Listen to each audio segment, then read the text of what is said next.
Ya, selamat siang untuk kita semua. Kita kembali lagi dalam program G-Talk di minggu yang ketiga, di edisi yang kedua. Dan saat ini kita akan bergabung bersama narasumber yang sudah ada, yaitu Fiona Cecilia Manuel. Dia merupakan salah satu anggota dari Divisi 1, yaitu Divisi Kerohanian.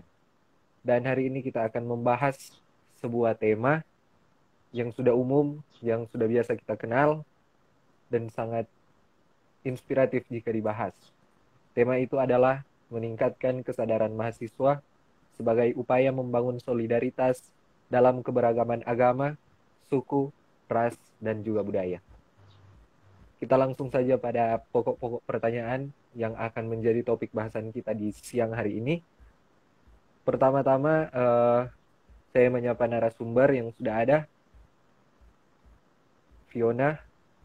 Dan sebagai informasi juga sebenarnya akan bergabung juga koordinator, tetapi mungkin koordinator sedang sibuk karena beliau masuk juga dalam salah satu kepanitiaan. Jadi digantikan oleh salah seorang anggota dari divisi yang ada.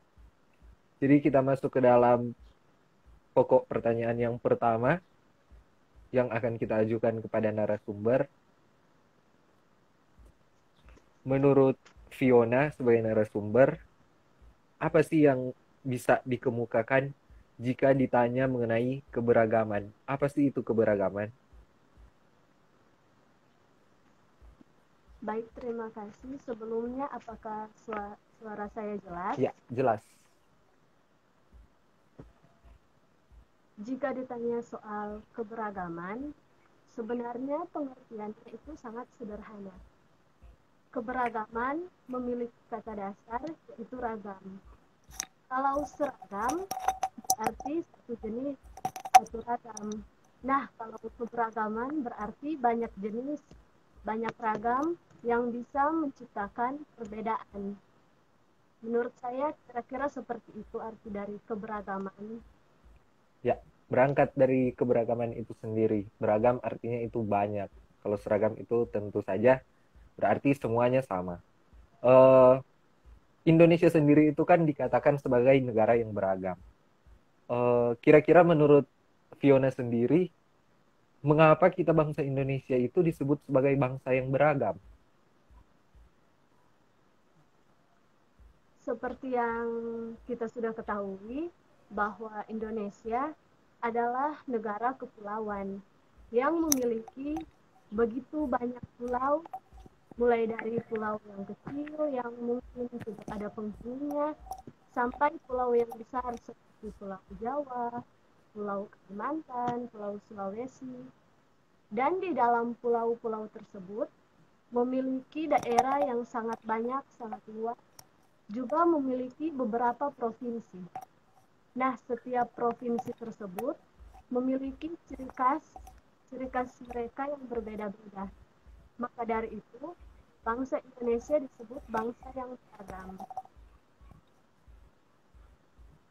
Ya, keberagaman itu pasti sangat indah jika kita sama-sama memahami dan mengerti dengan jelas dan benar apa itu keberagaman. Selanjutnya, keberagaman itu pasti indah untuk semua orang dan untuk saya sendiri juga mungkin untuk semua yang menyaksikan bahwa memang keberagaman itu indah. Apa yang menjadikan keberagaman itu sangat indah bagi kita di Indonesia ini? Apa saja faktor-faktor yang mendorong sampai kita berpikir bahwa keberagaman itu sangat indah untuk kita? Menurut saya, keberagaman itu bisa menjadikan suatu negara lebih baik atau bahkan lebih buruk. Jikalau kita menanggapinya dengan baik, seperti kita saling menghormati satu sama lain, kita menghargai seperti perbedaan yang ada, perbedaan suku, perbedaan ras, maka keberagaman itu akan menjadi indah di dalam suatu negara. Tetapi jika kita menanggapinya dengan seperti kita menutup diri, oh kita nggak mau nih bergaul sama mereka yang berbeda. Nah, suatu negara itu akan menjadi ancaman yang menjadi hambatan dalam suatu negara tersebut.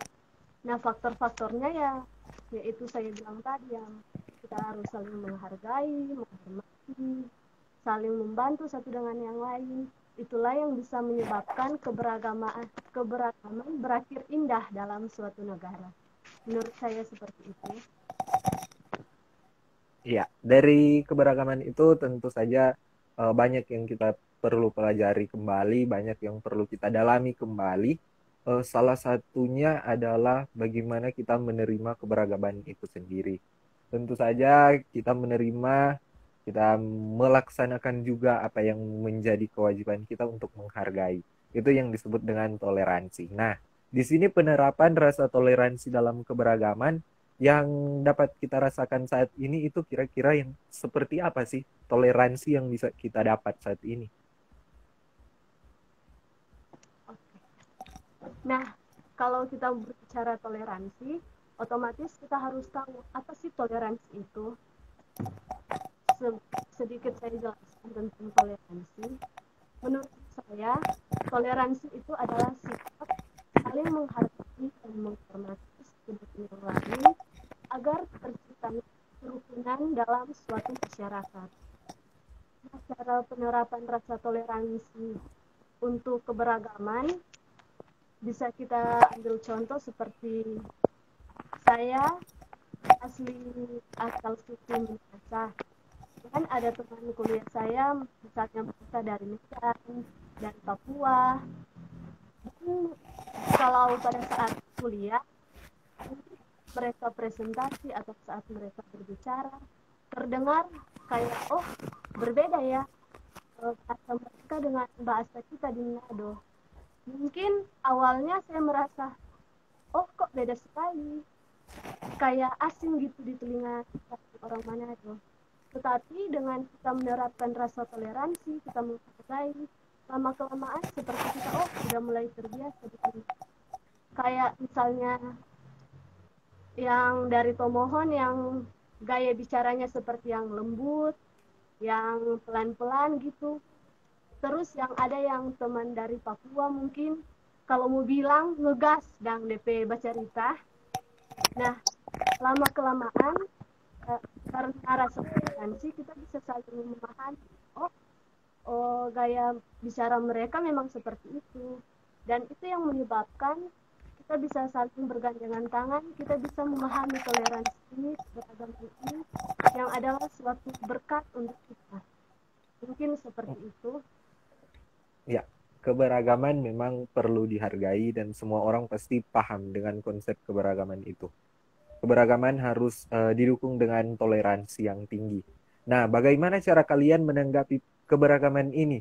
Didukung dengan rasa toleransi yang sebenarnya setiap manusia itu sudah ada, sudah punya rasa-rasa toleransi. Tinggal bagaimana cara kalian menanggapi keberagaman yang ada ini. Nah, kita sebagai mahasiswa atau sebagai masyarakat harus menanggapi keberagaman ini dengan cara terbuka. Kita tidak boleh kayak menutup diri, merasa oh dan karena kita suku ini, suku itu, bangsa ini, nggak usahlah bergaul dengan mereka dari daerah sini, dari daerah situ. Ya, kalau kita berpikiran seperti itu, mungkin pikiran kita nggak akan berkembang. Dengan kita membuka diri dengan orang lain, kita mulai dengan mereka, kita juga akan lebih mendapatkan pengetahuan dari mereka, kayak kita bisa belajar oh bahasa mereka kayak gini, oh makanan mereka kayak gini. Kita bisa menambah wawasan kita, dan itulah saya bilang kita harus terbuka dengan sesama, terbuka dengan masyarakat. Kita tidak boleh menganggap oh daerah kita yang paling begini begitu. Mungkin seperti itu. Ya, kalau tadi kita berbicara jauh mengenai teori-teori, kita berbicara apa itu semua berawal dari kata apa. Sekarang kita berbicara langsung kepada penerapannya. Jadi mungkin pertanyaannya untuk sekarang, untuk narasumber sendiri, apa sih bagaimana pengalaman Anda sebagai seorang masyarakat sebagai bagian dari masyarakat itu yang hidup dalam keberagaman. Mungkin ada pengalaman-pengalaman yang bisa sharing dalam ruang ini.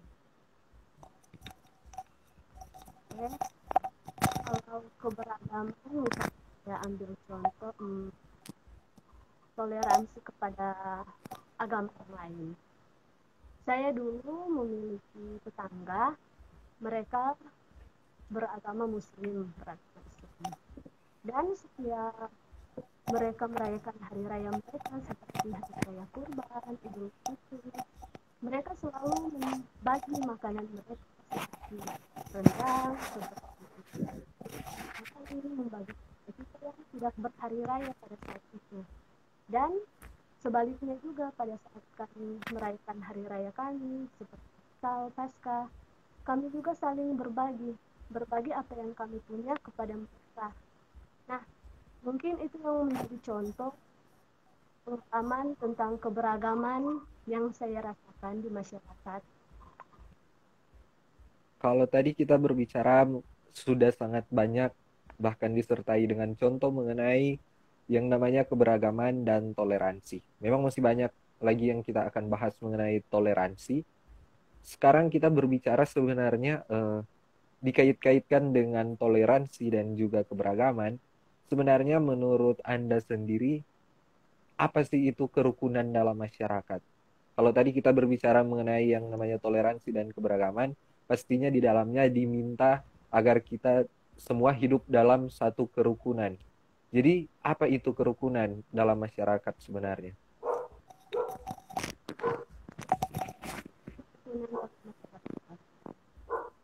Rukun bisa dikatakan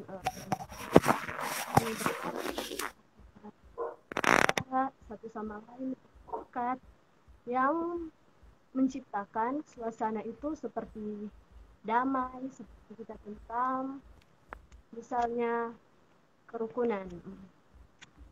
Jika ada sosialisasi di masyarakat seperti dari Pak RT, dari Pak RW, dan kita sebagai masyarakat mengikutinya, dan kita saling kayak mendengarkan nih apa nih arahan dari pimpinan kita untuk membangun lingkungan kita, membangun masyarakat kita, dan juga contoh lain seperti jikalau ada kebersihan setiap hari Jumat di lingkungan sekitar, kita sebagai warga masyarakat saling membantu, saling menolong satu sama lain agar pekerjaan yang kita lakukan itu, yang banyak itu bisa terselesaikan dengan cepat. Itulah yang menciptakan kerukunan.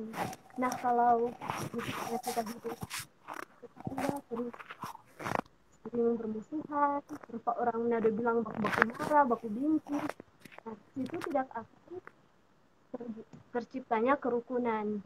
Bahkan kayak, oh aku nggak mau lihat mukanya lagi, itu menghindar dari mereka. Nah, kalau sudah seperti itu, bagaimana bisa tercipta kerukunan, kedamaian dalam suatu masyarakat? Mungkin pendapat saya seperti itu.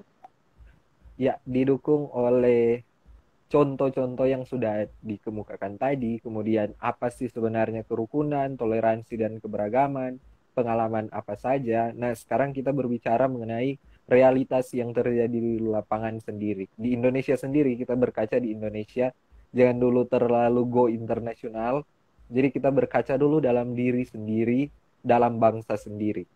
Jadi, pertanyaannya, mengapa toleransi dalam berbagai hal, contohnya nih, yang seperti tadi sudah dikatakan, toleransi dalam kehidupan beragama, dalam kehidupan sosial lainnya, sangat penting saat ini.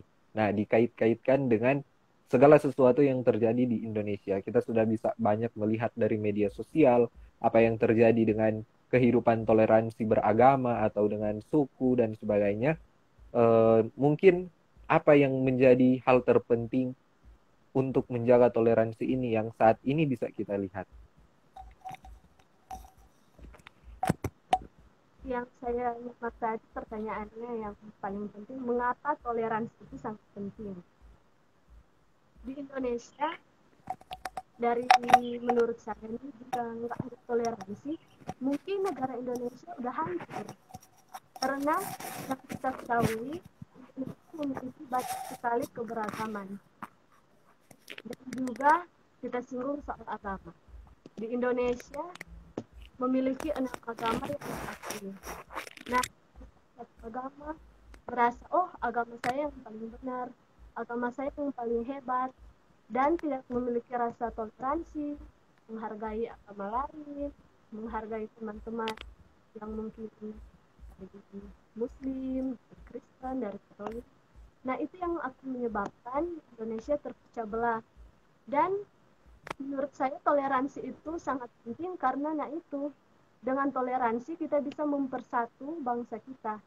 Kita menghargai, menghormati satu dengan lain agar bangsa kita bisa menjadi lebih maju, bisa bergandengan tangan bersama, bukan malah terpecah belah sendiri-sendiri. Mungkin seperti itu. Ya, baik. Selanjutnya kita akan lebih mendalam lagi. Kalau tadi kita berbicara secara umum dari segi pengertian, teori. Kemudian selanjutnya kita berbicara mengenai kehidupan masyarakat. Sekarang kita menuju ke salah satu hal yang memang spesifik dengan kita, posisi kita saat ini sebagai mahasiswa.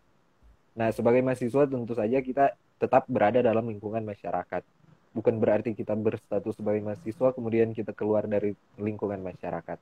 Nah, seperti apa seharusnya seorang mahasiswa memahami posisi mereka dalam menjalankan kehidupan dalam keberagaman yang sudah ada?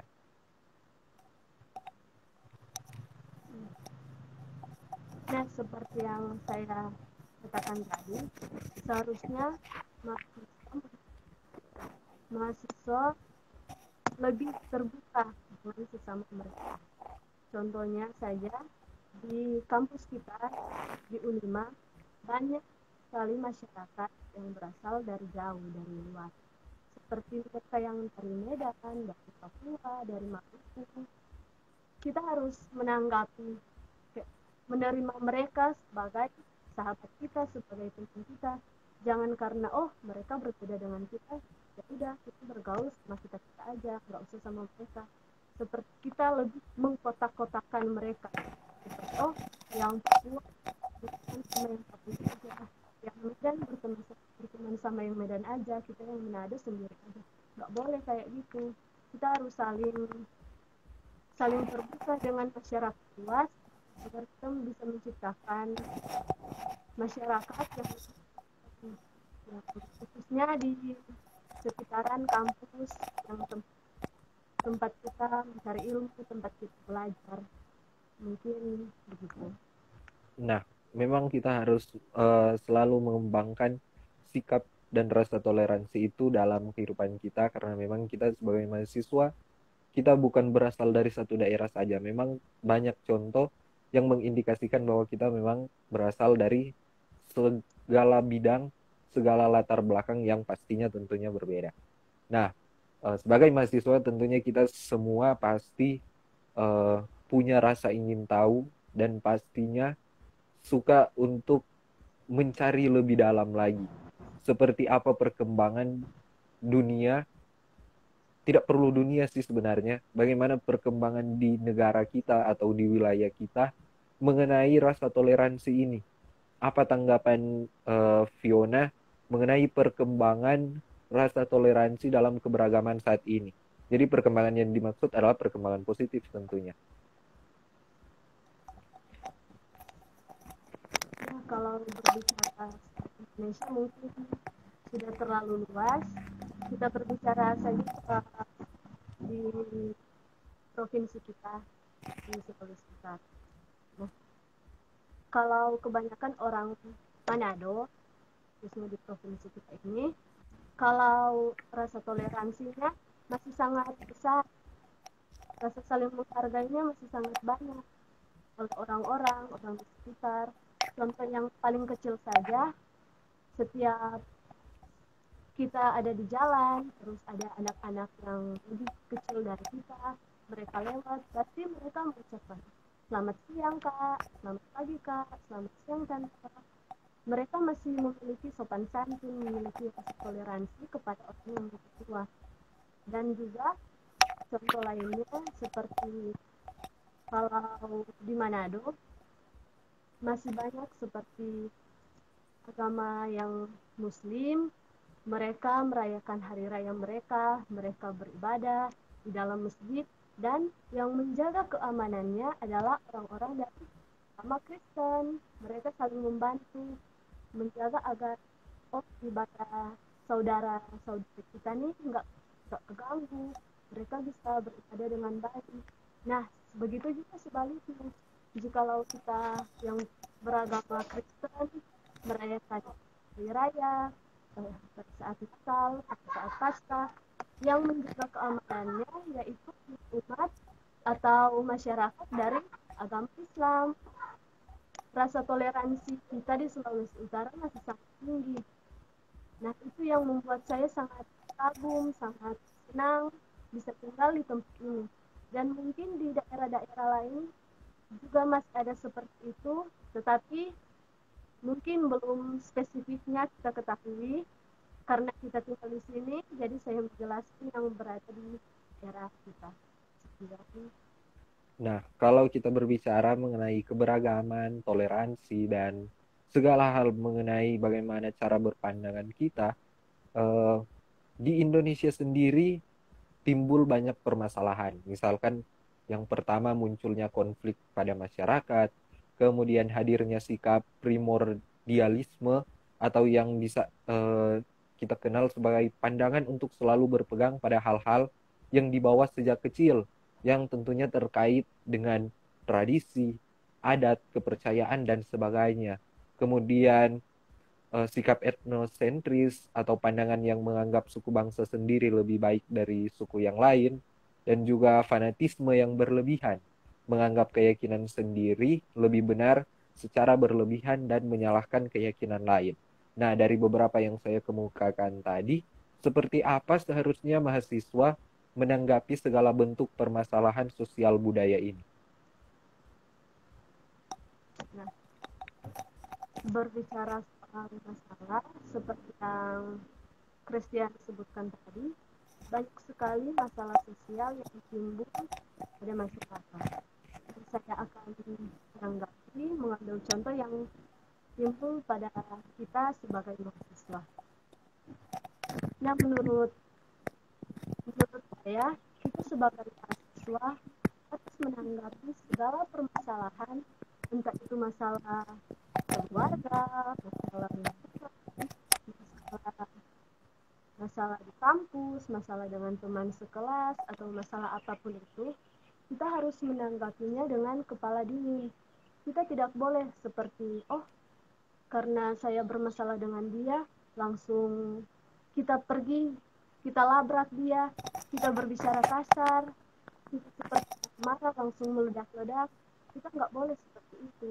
Malahan itu yang akan menyebabkan masalahnya seperti masalah yang hanya sepele mungkin menjadi masalah yang sangat besar yang bahkan tidak bisa diselesaikan lagi secara kekeluargaan. Seharusnya kita menanggapi permasalahan tersebut, kita seperti berbicara baik-baik, kita meminta pendapat kepada orang lain, aku punya masalah nih sama dia, untuk kita berdua bisa baikan lagi. Meminta tanggapan kepada orang lain, tapi meminta tanggapan untuk menyelesaikan masalah itu, bukan seperti kita menghasut seseorang, menghasut teman-teman kita untuk kita kok ada masalah dengan dia, ini mesti benci lepa dia. Nggak boleh, jangan seperti itu.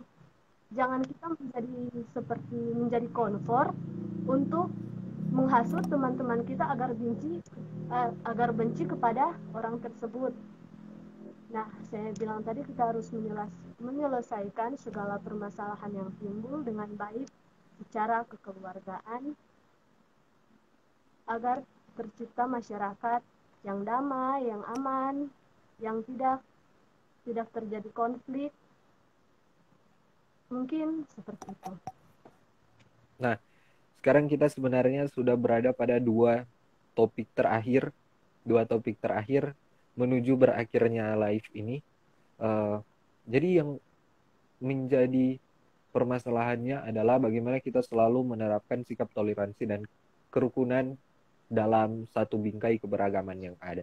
Nah, sebagai seorang mahasiswa, Fiona, mungkin apa pesan Anda sebagai mahasiswa kepada mahasiswa lainnya atau generasi muda untuk selalu menjaga rasa toleransi dalam kehidupan yang beragam ini dari segi agama, suku, ras, dan budaya di Indonesia yang sudah sangat melekat di sekitar kita. Nah, pesan saya untuk mahasiswa lain, khususnya untuk lebih menerapkan toleransi ini. Jika kalian memiliki kelebihan, dalam tanda kutip kelebihan materi, dan melihat mungkin ada teman kita, teman yang berkekurangan, berbagilah kepada sesama yang membutuhkan. Tunjukkanlah sikap rendah hati, sikap toleransi antar sesama, sikap tolong menolong. Dari hal-hal kecil tersebut bisa menciptakan toleransi, bisa menciptakan keberagaman di masyarakat yang sangat baik. Dan bertemanlah dengan siapa saja.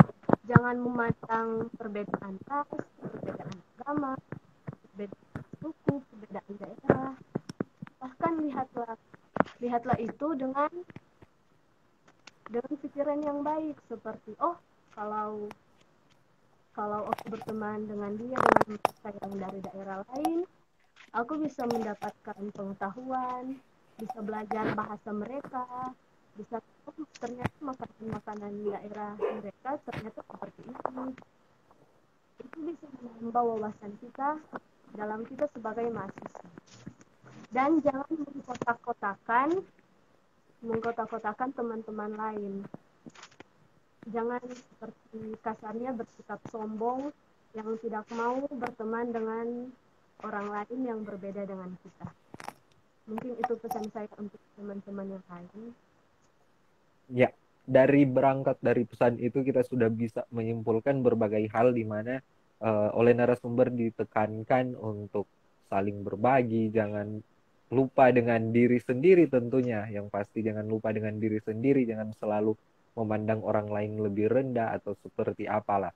Pokoknya kita sebagai manusia tentunya kita bisa menyadari dan bisa memahami apa maksud dari pesan yang tadi sudah disampaikan oleh narasumber. Ya, sekarang ini adalah pertanyaan terakhir yang di setiap edisi itu muncul dan tidak pernah tergantikan, dan ini merupakan yang terakhir. Berikan satu kata ataupun kalimat motivasi bagi mereka atau kita kaum muda untuk membangkitkan rasa nasionalis dan membangkitkan jiwa toleransi dalam keberagaman kita. Oke. Kalimat motivasi. Kalau dari bahasa Manado yang sering kita dengar ialah orang Papua bersaudara. Kita semua bersaudara. Jadi kita harus saling, kalau bahasa Manado mesti baku-baku baik dengan sesama, dengan tetangga, dengan masyarakat lainnya, agar bisa menciptakan masyarakat yang bahagia. Mungkin dari saya seperti itu. Terima kasih. Ya, mungkin dari semua pertanyaan yang sudah dikemukakan, semua mungkin sudah terjawab dalam kurun waktu setengah jam ya. Setengah jam dengan jumlah soal yang cukup banyak, yang mungkin sudah dapat dipahami ya. Secara garis besar, kami juga bukan praktisi mengenai kehidupan sosial, kemudian keberagaman, kita bukan merupakan seorang dosen, kita juga belajar dengan apa yang kita temukan di kehidupan kita setiap hari. Namun kita mencoba untuk mengemukakan pendapat kita, bagaimana pengalaman-pengalaman kita. Nah, untuk hari ini, untuk tema meningkatkan kesadaran mahasiswa sebagai upaya membangun solidaritas dalam keberagaman agama, suku, ras, dan budaya ini dapat dikatakan sudah selesai, dan disampaikan terima kasih kepada narasumber yang sudah memberikan waktu dan juga yang sudah memberikan pendapat-pendapatnya yang mungkin bisa menjadi pokok pemikiran bagi yang lain, menjadi bagian dari yang lain untuk bisa menanamkan jiwa toleransi, solidaritas dalam keberagaman kita. Nah, kita akan berjumpa di tanggal 30 Oktober ya. Oktober, hari Sabtu juga, tahun 2021, Depan. ya, minggu depan, yang akan mengakhiri G-Talk untuk bulan Oktober. Dan kita akan sambung di bulan November dan Desember dengan tema yang sementara disusun dan dengan narasumber yang berasal dari mahasiswa kampus Merdeka, mahasiswa baik dari Universitas Negeri Manado, ataupun dua mahasiswa yang berasal dari luar Universitas Negeri Manado. Dan juga akan ada G-Talk di akhir tahun, yaitu mahasiswa program Mapalus Unggul tahun 2021. Ya, mungkin dari kami semua mengucapkan terima kasih. Terima kasih juga kepada controller yang berada di balik layar. Dan selanjutnya kita akan melanjutkan dengan sesi foto bersama controller. Oke, silakan controller. Controller, Mungkin mau mengaktifkan kamera controller sebagai bagian dokumentasi. Pusdok Income.